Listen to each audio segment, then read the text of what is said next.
According to some estimates, Americans spend billions of dollars on wrapping paper and gift wrap every year, only for it to be torn to shreds once gifts are open and then usually thrown away. So why do we wrap gifts? And how has gift wrapping changed over time? Hi, I'm Julie and I'm a business historian. And today I'm taking a look at the history of wrapping paper in the United States.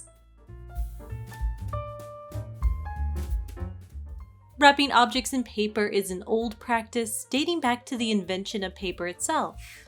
Some of the earliest surviving wrapping paper dates back to the 2nd century BCE in China. Later in the Song dynasty, money was wrapped in paper envelopes and given to imperial officials as gifts. In the United States, wrapping gifts remained relatively uncommon until the late 1800s. People, of course, gave each other gifts, but they were very seldom wrapped. Even Christmas gifts for children were placed unwrapped under the tree or in a stocking. But by the turn of the century, people had begun to conceal more of their presents in paper and boxes. This may have reflected the changing consumer culture, as industrialization meant that gifts could be bought instead of handmade. Since gifts were pre-made, consumers looked for ways to make the present feel personal and sentimental by wrapping it in paper and adorning it with ribbons and dried flowers and plants. Department stores, mail-order houses, and other businesses also wrapped customer purchases in sturdy paper. The wrapped purchases could then be carried home or shipped. But the wrapping paper provided by a store was not typically considered sufficient for a holiday gift. One newspaper stated, "Of course you're going to make every one of your gifts have a holiday air. You would never dream of presenting a gift tied up in a piece of yellow wrapping paper, just as if it were a piece of beefsteak or a pound of sugar. Instead, gifts were commonly wrapped in tissue paper, with white being the most popular color, though red and green tissue paper were also used, and then tied with a ribbon. A sprig of holly or mistletoe could be tucked into the bow for extra decoration, and if the gift was being shipped, a layer of ordinary wrapping paper would be used to cover the outside of the package to protect it." And by 1906, retailers were swapping their typical brown or manila wrapping paper for wrapping paper printed with sprigs of holly for the holiday season. The idea was that holiday wrapping paper would be free advertising for your shop. Your customers would walk down the street with festive holly-covered parcels, making your store the most talked-about place in town. Customers would also want to shop at your store so that they could take the paper home and use it to wrap their own gifts. Recognizing the popularity of wrapping paper printed with holiday designs, some stores began selling the holly-covered paper itself, along with ribbons, tags, and seals. Soon images of bells, poinsettias, reindeer, and Santa Claus joined the holly packaging, and a market for special holiday wrapping paper was born. Now, without a doubt, one of the best-known makers of wrapping paper was and is Hallmark Cards, Inc. Hallmark was founded in Kansas City by an 18-year-old named Joyce C. Hall, with the help of his brother Raleigh. The brothers' shop sold cards, stationery, and other paper products, including tissue paper in the traditional red, white, and green, and holly printed paper for wrapping gifts.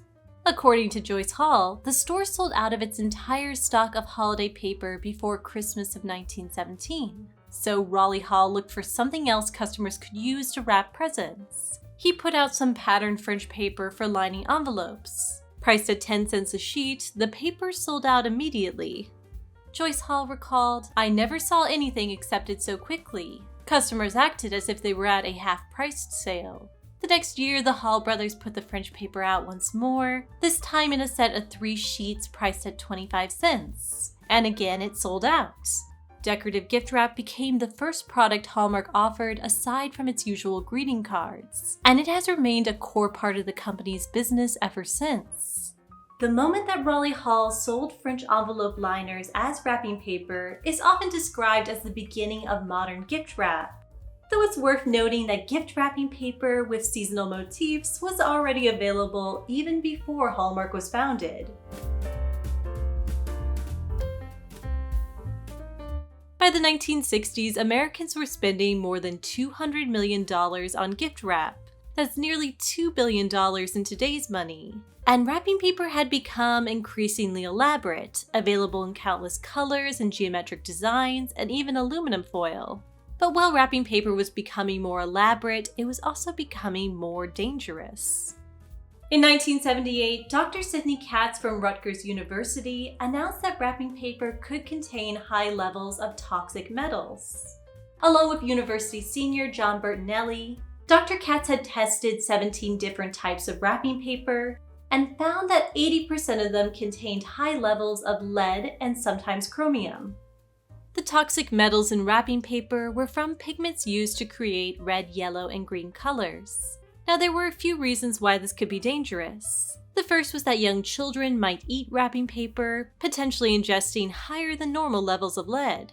This was particularly concerning for children who had already been exposed to lead. The sudden increase in lead consumption could result in convulsions and brain damage. The second concern was pollution. If the wrapping paper was burned in a fireplace, it could release lead and chromate into the air. If it was disposed in a landfill, it could leach lead into the groundwater. The Consumer Product Safety Commission launched their own investigation into metal levels in wrapping paper, revealing that the worst offender tested was more than 6% lead, which was 60 times the recognized maximum daily exposure level. Other brands contained less, as little as less than 0.01%. Now, the commission decided not to issue a warning or recall, as gift wrap manufacturers were already working to voluntarily reduce the amount of lead in their paper. By 1979, the amount of gift wrap with excessive lead had dropped to 40%. By 1980, it was 18%. Then in the 1980s, traditional wrapping paper met a new competitor in the gift wrapping market. The gift bag. Although gift bags predated the 1980s, they became increasingly popular as people looked for ways to save time during the busy holiday season. And soon gift bags could be found in every conceivable shape, height, width, and design. In some ways, gift bags were a gift within a gift. They could be reused and have a life after the gift was unwrapped.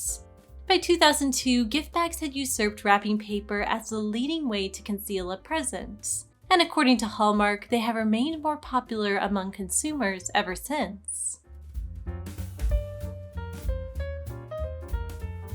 In recent decades, people have become increasingly aware of the expense and environmental impact of using wrapping paper.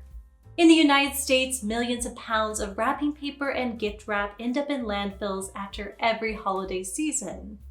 Popular alternatives include reusing gift bags or wrapping presents in newspaper or cloth.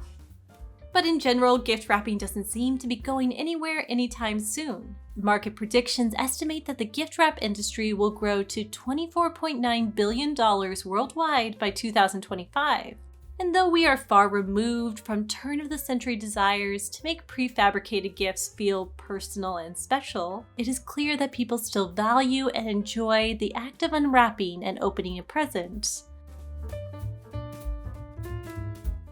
Thank you so much for watching. I hope you enjoyed this look back at the history of wrapping paper in the United States.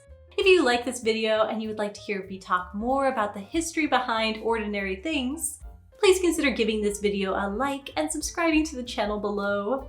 Thank you again, and I'll see you next time.